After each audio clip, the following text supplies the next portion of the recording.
মই ভাবোঁ কমলা কলিতা ডাঙৰীয়া অসমৰ ৰাজনীতিত এটা পৰিচিত নাম।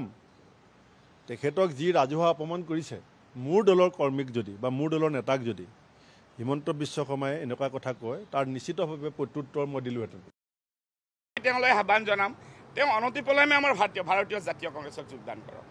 মই ভাবোঁ তেখেতে মানে এনেকুৱা বিতৰ্ক আহোঁতে মাটিত থিয় হৈ কেনেকুৱা আছে, তেওঁৰ ওপৰত এনেকুৱা আৰোপ যেতিয়া আহিছে, তেওঁ কি মই আশা কৰোঁ মোৰ হাইকমাণ্ডক, মোৰ দলীয় হাইকমাণ্ডক, মোৰ লিডাৰশ্বিপক মই অনুৰোধ জনাম আৰু তেখেতকো অনুৰোধ জনাম, তেখেতে অনতিপলমে চব কাম বাদ দি ভাৰতীয় জাতীয় কংগ্ৰেছত আহি যোগদান কৰক, নতুন এজন জীৱনৰ যাত্ৰা এটা আৰম্ভ কৰক আৰু সেইটো তেওঁৰ কাৰণে ভাল হ'ব। তেওঁ ভাৰতীয় জাতীয় কংগ্ৰেছত বিনা চৰ্তে জইন কৰক। কোনো চৰ্ত এনেকুৱা তেওঁৰ কাৰ্যকালত জীৱনত এনেকুৱা তেওঁৰ ওপৰত তুষাৰপাত বাক্যবান চলি আছে আৰু তেওঁ মুখ বন্ধ হৈ বহি আছে। এইটো আৰু কি ধৰণৰ নেতা? কলিতা ডাঙৰীয়া, মই ভাবোঁ যে তেখেতে যদি তেখেতক এইদৰে যদি মুখ্যমন্ত্ৰী অপমান কৰিছে, তেখেতে এই NDAৰ লগত থকা অগপৰ পৰা ওলাই আহি নতুনকৈ অগপ গঠন কৰিলে ভাল হয়।